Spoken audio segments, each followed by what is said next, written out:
We have two ears, one mouth, so we can listen twice as much as we speak. Now, what does that have to do with your online business? As I continue my journey to read all the books of the Bible, I find it interesting that while many credit people like the philosopher Epictetus for that quote, the true source came from God himself. It's estimated that the book of Proverbs was written between the 10th and 6th centuries BC. It's estimated that Epictetus uttered his famous quote 2,000 years ago.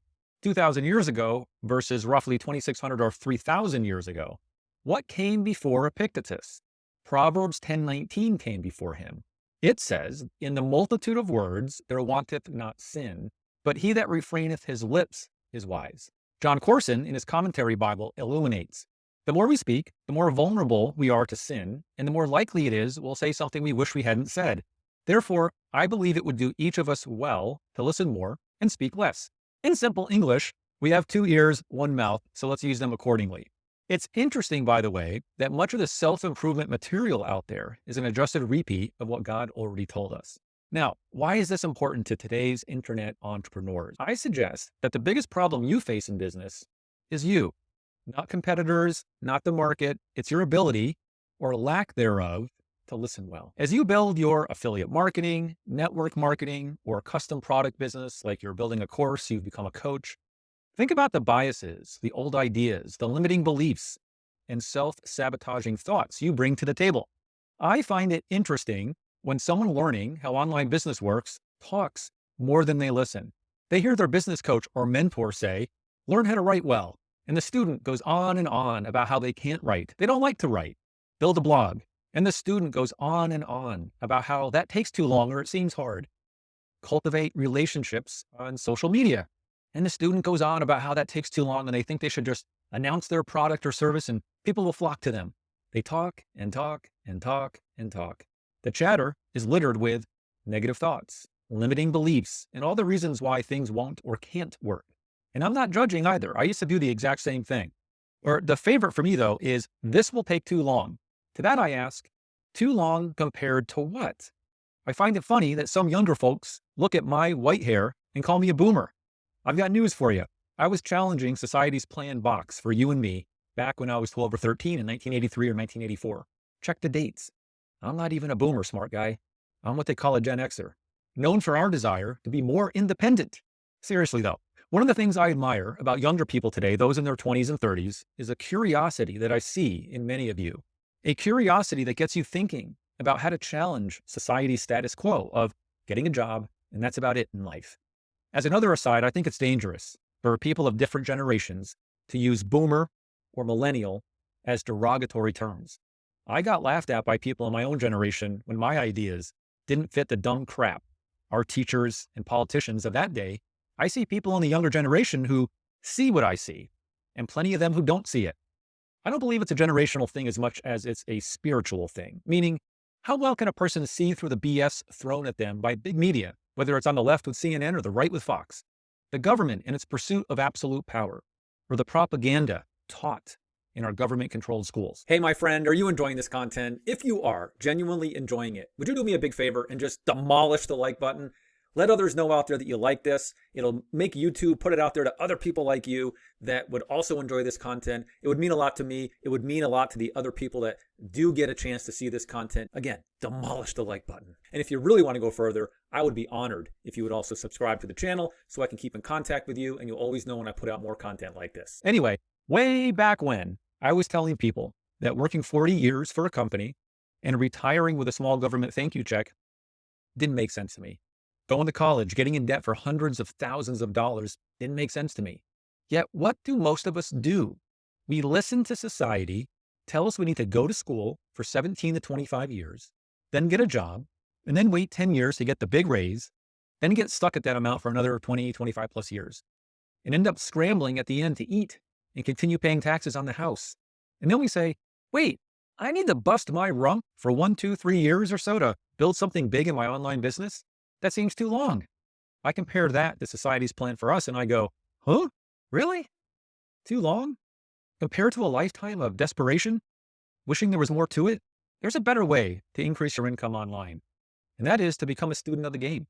Napoleon Hill told us that controlling our thoughts is the beginning of self-discipline. A few years ago, when a 6-figure online business fell apart for me, I lapsed into a big self-pity party. After some time and reflection, I fought back by gaining control over my negative thoughts and emotions. I stopped beating myself up, looked at what the situation taught me, and I started building again with a new perspective. I realized that one of the reasons it fell apart to begin with was because I was talking more than I was listening. I understood that some of the success came by way of pure luck, not because I'd become a great businessman. I realized that I had allowed pride to rise up in me.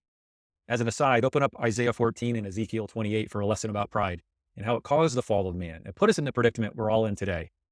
Humbling myself, I started listening more than I talked. I sought after mentors who could teach me how to become an improved businessman.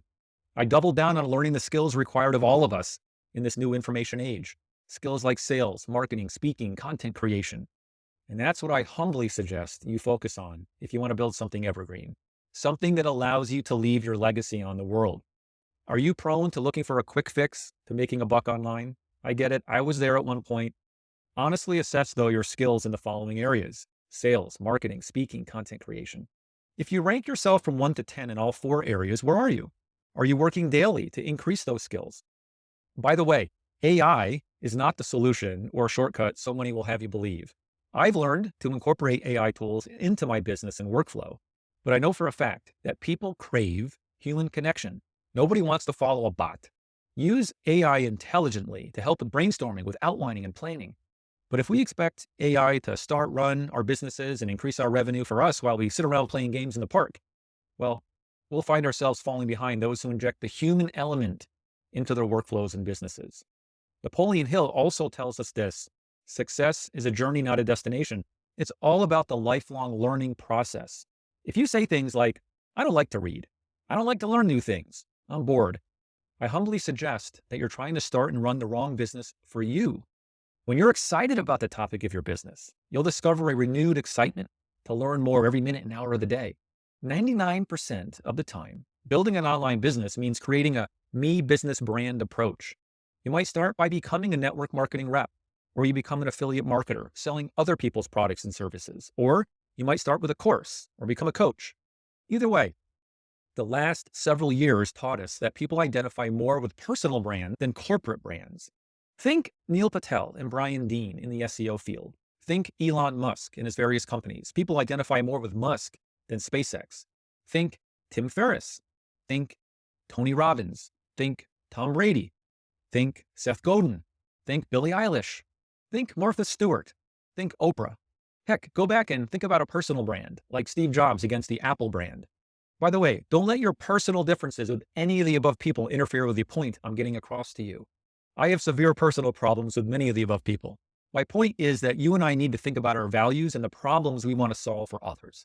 Then we need to build our personal brands around those values via blogging, social media, and email marketing to attract our prospects. Here's a quick exercise to get started on building your me business brand. Number 1, write your top 3 to 5 brand standards, what you stand for. Number 2, write your top 3 to 5 brand enemies, what you'll avoid. Here are mine as an example to get you thinking. Matt's brand standards: honesty, meaning real numbers, non-gimmicky, authentic path. Depth, meaning meaty, actionable, unique, data-driven content. Biblically based, meaning relatable to biblical lessons and values. Family-oriented, meaning interesting to parents. Funny, I have a sense of humor, I need to bring it out more often. Matt's brand enemies: gimmicky ideas, meaning no get-rich-quick angles. Low value or shallow, meaning no rushing to put my content out. Same old ideas and tips, meaning no generic information. Working from these helps your content generation. It drives the types of tweets that you put out. It helps you decide whether you'll focus on YouTube long-form videos or shorts. It makes sure your Instagram feed attracts the best prospects for your personal brand. You'll always know you're proud of each blog post on your website. Now, productivity is key here. Okay, so building your business and your me business brand requires several daily, weekly, monthly steps, right? Lack of clarity is the best way to lose at this game. You need to learn how to prioritize your tasks. For example, I use the following priority quadrant to keep myself focused on what's important, where I've adapted from Eisenhower's idea with language that just resonates better for me. So what you want to do is you want to prioritize what's important in the top left quadrant, get those tasks done first. If something can wait a bit, put it on your calendar for later in the week or month. That's the top right quadrant. The less vital things either go to someone else in the bottom left quadrant, if you're at the point to afford outsourcing, or you simply get rid of it, the bottom right quadrant. You can also plot your most immediate needs on a table, and to create a table, like I'm showing you here, just go to Insert, Table, Table Templates, and Product Roadmap in a Google Doc. Now, what you need to do is sell based on your personal brand's connection with prospects. So get your Me Business brand planned, but don't get stuck in analysis paralysis here. Write your basic values down on paper, start marketing from that paradigm, and you don't need to be perfect. It's never going to feel perfect. Trust me on that. You can pivot next month, 6 months, or a year from now if you want to. You can get your design elements perfected later, your social media profile, your blog header, things like that. I'll tell you that the garbage dump of failed online businesses started by really good people with really good intentions is huge. Most of the failure stems from trying for perfection at the expense of action. Get your blog started. Focus on one main social media like YouTube or X/Twitter, Instagram, TikTok, whatever it is that attracts you. Get content up. Act now. Commit to learning how to improve your content over time. Focus on content that matches your personal values and views. That content will attract the people who care about those values and views. It will repel those who don't appreciate what you're about. And the result is the correct people buy from you. You'll enjoy working with them. You'll enjoy the process. You'll get better over the next year. Just get started. No excuses, okay? Hey, my friend, are you enjoying this content? If you are genuinely enjoying it, would you do me a big favor and just demolish the like button? Let others know out there that you like this. It'll make YouTube put it out there to other people like you that would also enjoy this content. It would mean a lot to me. It would mean a lot to the other people that do get a chance to see this content. Again, demolish the like button. And if you really want to go further, I would be honored if you would also subscribe to the channel so I can keep in contact with you and you'll always know when I put out more content like this.